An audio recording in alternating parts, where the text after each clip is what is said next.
स्वागत है दोस्तों यूपी टुडे 24 न्यूज चैनल पर। मैं हूं आपका दोस्त श्याम सुंदर बालाजी। मैं हूं नीरज कुमार। आज के मुख्य कार्यक्रम टी के सवाल में हमारे सामने जाने माने चेहरा तरुण सिंह जी।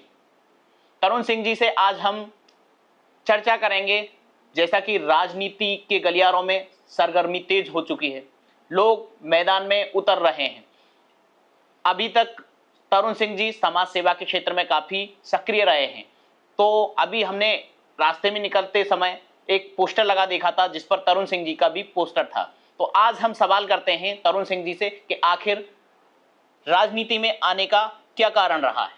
देखिए, राजनीति में अगर हम नहीं आएंगे, अच्छे लोग, समाजसेवी लोग नहीं आएंगे, तो जाहिर सी बात है कोई अयोग्य व्यक्ति जरूर आएगा। वो तो पद तो खाली रहने वाला नहीं है जी। तो कोई अयोग्य व्यक्ति हमारे ऊपर शासन करे, इससे अच्छा है कि समाज में सभी बड़े बुजुर्गों के आशीर्वाद से हमें ही आगे आना चाहिए, भागीदारी करनी चाहिए। राजनीति में आने से पहले तरुण जी, हमने सुना है कि आप सेंट्रल गवर्नमेंट में जॉब करते थे।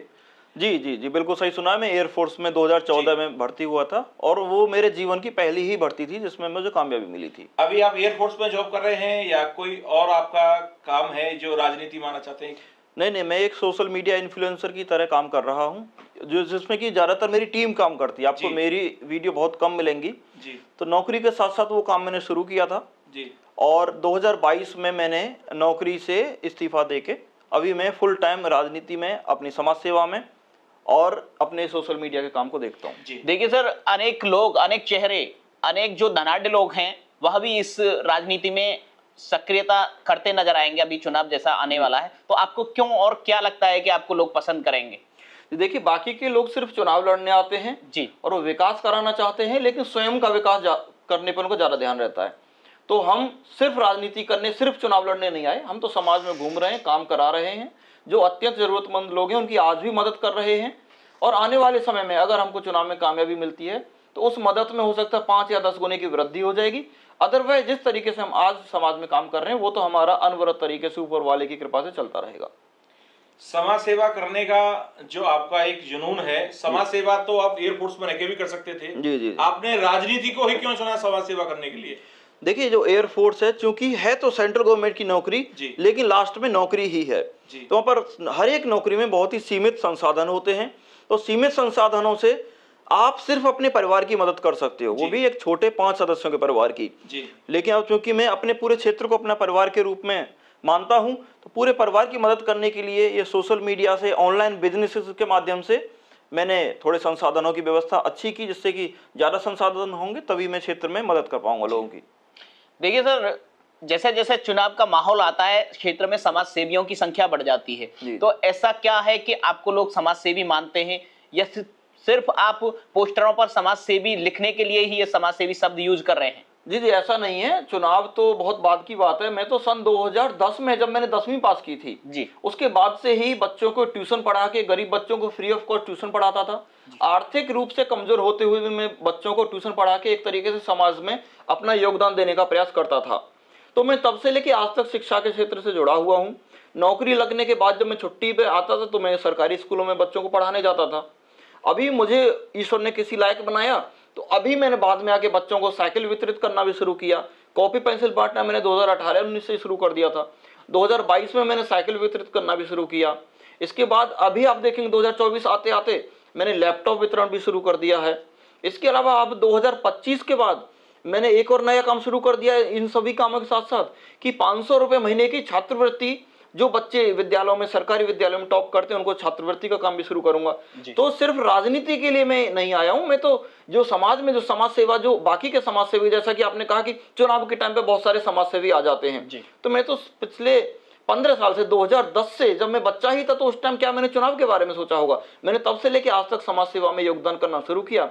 ऊपर वाले ने मुझे जितना ज्यादा योग्य बनाया, जितना ज्यादा मुझे थोड़ा बनाया काबिल, तो उसी आधार पर मेरी जो सेवा करने की भावना और ज्यादा दृढ़ होती गई और मैं थोड़ी और ज्यादा सेवा करता रहा। 2014 में पैसों का कोई व्यवस्था, 2010 में पैसों की व्यवस्था नहीं थी तो मैं बच्चों को पढ़ा के अपने समाज में योगदान देता था। आज लैपटॉप, साइकिल और 500 रुपये महीने की छात्रवृत्ति, गरीब कन्याओं की शादी करा के और गरीबों का इलाज करवा के, जो अत्यंत गरीब लोग हैं उनका इलाज करा के इस तरीके से मदद कर रहा हूँ।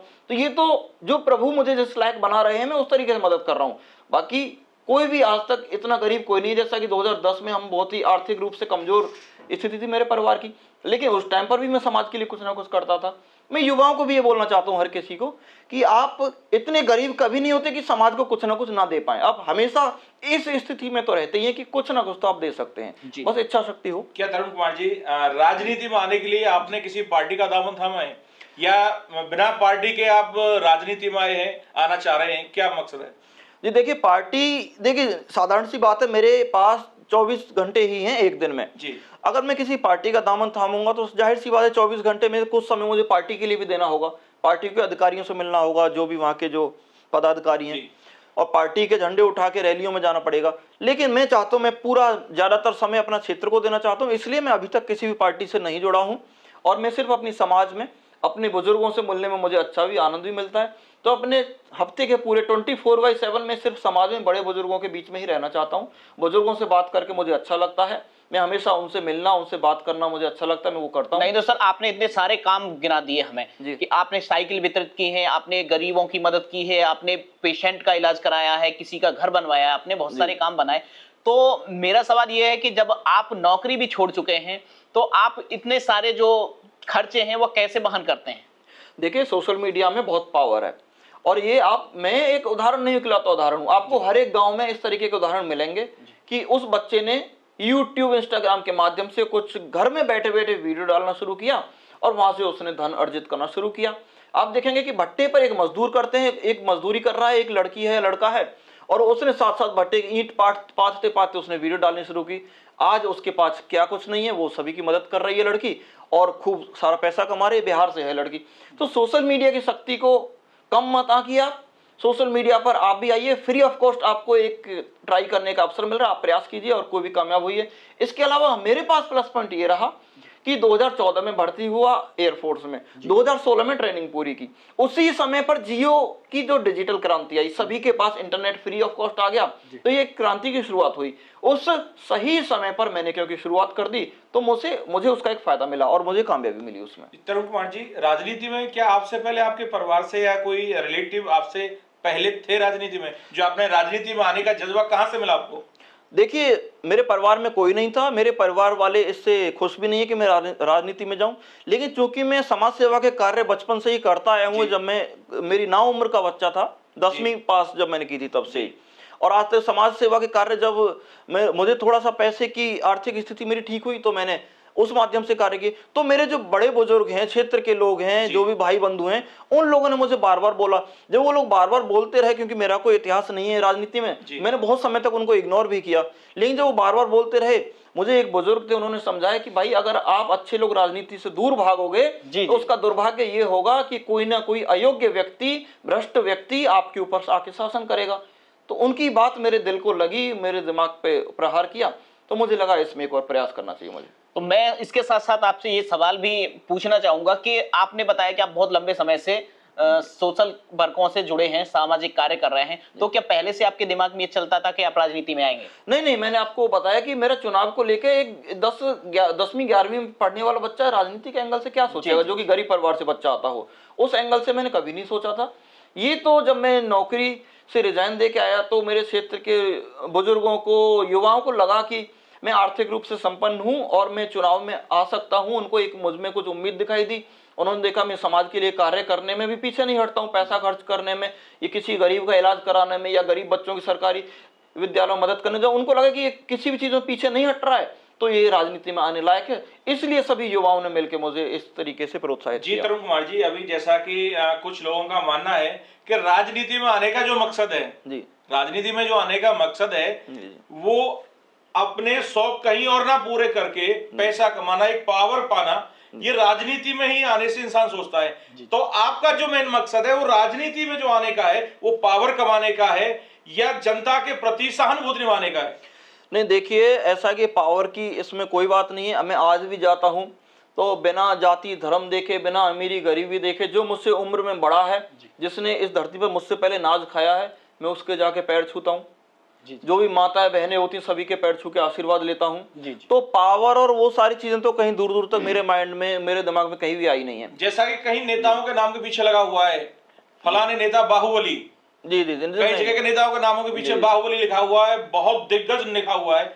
तो क्या वो राजनीति में आने से पहले बाहुबली थे या राजनीति में आने के बाद बाहुबली है, या आपका कोई ऐसा मोटिव है कि हम राजनीति में आए और एक बाहुबली नाम हमारे, एक टैग हमारे नाम के पीछे लग जाए? नहीं, हमें इस तरीके का कोई शौक नहीं है। हमें जो जनता है अपने बच्चे के रूप में स्वीकार करे, बच्चे के रूप में अपना बच्चा समझ के हमें आदेशित करे, आदेश करे, और हम भी उस बस इतना ही बना रहना चाहता हूं, इससे ऊपर कभी भी जाने की कोई इच्छा नहीं है। देखिए तरुण कुमार जी, अभी जो वर्तमान में अपने क्षेत्र में राजनीति चली हुई है, तो उसमें ऐसी क्या खामियां आपको लगी कि आपको लग रहा है कि शिक्षित लोग इस राजनीति में आना चाहिए जो समाज को एक सही दिशा दे सके? तो क्या खामियां ऐसी लग रही हैं आपको? देखिए, खामियां तो आप स्वयं देख सकते हैं कि सन 1950 में ये बाबा साहब भीमराव अम्बेडकर जी ने ये एक शिक्षा का अधिकार बच्चों को दिया था। जी जी। अब आज आप देख सकते हैं कि वो उसी उद्देश्य को पूरा करने के लिए सरकारी विद्यालय बनाए गए थे। जी जी। आज की डेट में आप देख सकते हैं कि उस गरीब बच्चों के लिए जो विद्यालय बने हैं उनकी दशा दुर्दशा कितनी बेकार है।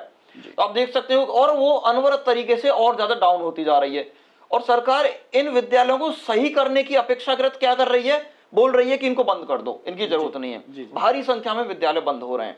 कमी आप देख सकते हैं दुनिया भर के। एक सरकार का दायित्व बनता है कि सभी को इलाज मिलना चाहिए, चाहे गरीब हो या अमीर हो, उसको इलाज की सुविधा कम से कम मिल जाए। आप देख सकते हैं, आप इलाज की, स्वास्थ्य की व्यवस्था देखिए। तो अगर हम इस फील्ड में आएंगे, तो अगर चुनाव लड़ेंगे तो हम अपनी बात को कह पाएंगे, तो हमारी बात को कोई सुनेगा। एक आम इंसान जो बात को कहता है तो उसकी बातें वजन नहीं होता है और कोई उसकी बात को सुनता भी नहीं है। तो इन चीजों को हम हमेशा आगे रखेंगे। तो राजनीति में आने की जो जरूरत है इसीलिए है कि इन चीजों पर सरकार का और सभी लोगों का ध्यान इन चीजों पर आकर्षित किया जाए। जैसा कि मैं आपसे बात कर रहा हूं तो मुझे लग रहा है कि आप शिक्षा के प्रति बेहद जागरूक और संवेदनशील हैं, गंभीर भी हैं। तो मैं चाहता हूं कि जो आप राजनीति में आए, और हो सकता है कि हमारी शुभकामनाएं आपके साथ हैं, यह अवसर आपको मिले क्योंकि आप शिक्षित हैं। तो क्या सिर्फ शिक्षा के क्षेत्र में काम करने से ही क्षेत्र का भला हो जाएगा, या अन्य प्लान भी आपके हैं कि अगर मुझे मौका मिलता है, जनता मौका देती है, तो आप इन क्षेत्रों में, सड़क है, बिजली है, पानी है, बेरोजगारी है, एक क्षेत्र में क्या आप कार्य कर पाएंगे? देखिए, एक जिला पंचायत सदस्य के रूप में मैं रोजगार देने की गारंटी अभी से नहीं ले पाऊंगा, वो परिस्थितियां बताएंगी, वहां जाके पता चलेगा। लेकिन एक चीज से जरूर आपको आश्वस्त करना चाहता हूं पूरे क्षेत्रवासियों को, कि हमेशा आपके बीच में रहूंगा, आपकी बात को ही प्राथमिकता दूंगा। जो आप बात रखेंगे, जिस बात पर आप सभी सहमति जताएंगे, या जो भी समस्याएं होंगी। इसके अलावा शिक्षा को हमेशा सर्वप्रथम रखूंगा। स्वास्थ्य की सेवाएं भी अत्यंत जरूरी हैं। ये चीजें हमेशा ही मेरे जो है प्राथमिकता में रहेंगी। लेकिन एक जिला पंचायत सदस्य के रूप में मैं इन पर कितना कार्य कर पाऊंगा, वो एक समय आने पर ही पता चलेगा। अभी से वो बोल पाना बहुत ही ज्यादा इमेच्योरिटी वाली बात हो जाएगी। देखिए सर, ये बात हम अच्छे से जानते हैं कि आपके अधिकार क्षेत्र में एक सीमित दायरा होगा यदि आप जिला पंचायत में सफलता पा लेते हैं। लेकिन फिर भी एक सक्रिय नेता होता है क्षेत्र का, वह इतना जागरूक होता है कि अपने क्षेत्र के लिए बाहर से चीजें ला सकता है। यदि कोई जागरूक कार्यकर्ता या जागरूक व्यक्ति इस क्षेत्र में आ जाता है, तो वो बाहर से नेताओं से कह के या अधिकारियों से कह के ये सारी चीजें अपने क्षेत्र के लिए लाता है। तो क्या ऐसा कोई आपने प्लान सोचा है कि आप अपने क्षेत्र के लिए ज्यादा से ज्यादा कुछ चीजें लाएं? जी देखिए, निश्चित वो सारी जो योजना का एक हिस्सा है, लेकिन उनके बारे में अभी से बोल देना और रिकॉर्ड करा लेना वो उचित नहीं होगा। जी जी। क्योंकि ये सारी समय पर क्या होगा, परिस्थितियां बदलती हैं। जिला पंचायत सदस्य तो सिर्फ सदस्य होता है, अध्यक्ष कौन बनेगा, पावर में कौन रहेगा, वहीं से जो काम लाने का जो काम रहता है। लेकिन ये बात जरूर है कि जहां भी बात आएगी तो शिक्षा और स्वास्थ्य को हमेशा ही प्राथमिकता में मैं रखूंगा अपनी आवाज को। इसके अलावा जो भी कार्य होंगे, जो सरकारी कार्य होंगे, वो तो आएंगे ही सारे के सारे, लेकिन प्राथमिकता में शिक्षा और स्वास्थ्य के कार्य रहेंगे। और क्योंकि शिक्षा के माध्यम से ही बेरोजगारी को भी दूर किया जा सकता है। जैसा कि तरुण कुमार जी, अभी आपने एक क्वेश्चन का आंसर दिया था कि सरकार चाहती है कि ये सरकारी स्कूलें बंद हो जाए। प्राइवेटों की फीस तो बहुत ज्यादा हो रही है, प्राइवेट संस्थाएं चल रही हैं, जो स्कूल चल रहे हैं, उनकी फीस बहुत ज्यादा है। हर किसी एक नॉर्मल परिवार की वैल्यू नहीं होती है कि उस चीज को अफोर्ड कर पाए। हाँ जी, हाँ जी। तो क्या सरकार ये सरकारी स्कूलें बंद करके ये समाज के लिए एक सही संदेश दे रही है या गलत? आपका क्या कहना है इस बारे में? इस चीज के लिए क्या कहना? देखिए, इसके लिए हम सभी को एकजुट होकर इसका विरोध प्रदर्शन शुरू करना पड़ेगा। अभी से इस बात को लेकर सोशल मीडिया पर हर जगह विरोध करो, ताकि सारे के सारे विद्यालय बंद ना हो जाएं। बहुत बड़ी संख्या में विद्यालय बंद हो चुके हैं जो सरकारी विद्यालय हैं। तो अगर आप इन पर रोक लगाना चाहते हो तो इसके खिलाफ आप आवाज उठाइए, सभी लोग, बिना जाति धर्म देखे, बिना किसी पार्टी बंदी के आप इस चीज पर के खिलाफ आवाज उठाइए, तो सरकार इस चीज को आगे जो विचाराधीन है इसको वहीं पर स्टे कर देगी। चलिए लौटकर हम अपनी फिर उसी बात पर आते हैं कि जिस तरह से अनेक बाहुबली, अनेक दिग्गज नेता क्षेत्र में और अपने आप को समाज सेवी कहने वाले भी इस क्षेत्र में अब आएंगे चुनाव में, लेकिन आप किस तरह से, क्या आप प्रचार प्रसार पर जोर देंगे या फिर पैसा खर्च करके आप वोटर्स को लुभाने की कोशिश करेंगे, जो कि चुनाव में पर्दे के पीछे गेम होता है, तो आप क्या ऐसा करेंगे जिससे आप लोगों को प्रभावित करें? देखिए, हम तो पहले से ही अपना काम शुरू कर चुके हैं। पिछले 2 साल तो हो चुके हैं ऑलरेडी, जो हम बड़े बड़े बुजुर्गों से सभी से आशीर्वाद ले रहे हैं, सलाह मशवरा भी कर रहे हैं जी। तो इसी आधार पर जो हमारा जो पैसा, जो संसाधन खर्च होगा, तो वो तो बेसिक खर्चे होते ही हैं। जो आपकी गाड़ी में तेल डलेगा तो डलेगा ही जी। जो आपके साथ लोग घूम रहे हैं तो उनके खाने का तो आपको प्रोवाइड कराना ही पड़ेगा, तो बेसिक चीजें हैं। तो ये सारे खर्चे तो चल ही रहे हैं और ये तो होते ही हैं चुनाव में। चुनाव तो आजकल सस्ता नहीं रहा, महंगा हो ही गया चुनाव, जो है देखते हुए सब कुछ जो समय के हिसाब से। तो जो भी हमारा रहेगा, हम ऑलरेडी काम कर रहे हैं जो पहले से। मुझे लगता है कि जो हम समाज में काम कर रहे हैं तो अच्छे लोगों की संख्या भी बहुत है। जो हम काम कर रहे हैं, कार्य को देखते हुए मुझे लगता है अच्छे लोगों की संख्या है वो आगे आएंगे और बढ़ चढ़कर हमारा मनोबल बढ़ाने का काम करेंगे। और इन चीजों को आगे बढ़ाने के लिए निस्वार्थ भाव से भी बहुत सारे लोग हमारी पहले से मदद कर रहे हैं। एक और सवाल मदद करेंगे। मैं आपको बीच में रोकूंगा, इसके लिए माफी चाहता हूं। एक सवाल मेरे जो दिमाग में आया वह ये आया कि अभी कोई आरक्षण इस चुनाव को लेकर, रिजर्वेशन जो होता है वो नहीं हुआ है।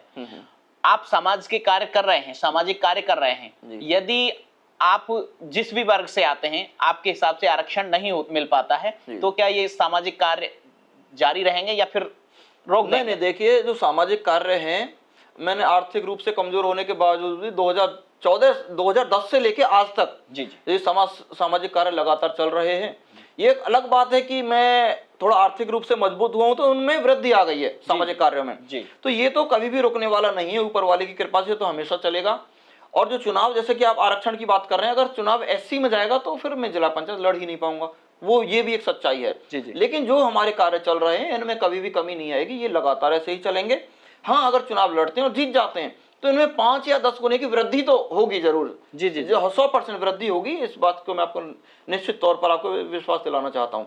तो इसमें वृद्धि हो जाएगी अगर चुनाव जीत गए, और चुनाव नहीं लड़ेंगे, जिस तरीके से क्षेत्र में घूम के कार्य कर रहे हैं वो सारे कार्य हमारे इस तरीके से चलते रहेंगे। एक और बात मैं आपसे, एक अवसर हम आपको देते हैं कि आप लोगों से इस जो चुनाव है इसमें जो पढ़े लिखे शिक्षित लोग हैं उनको लाने के लिए आप जनता से हमारे चैनल के माध्यम से कुछ अपील करना चाहें तो आप क्या कहना चाहेंगे?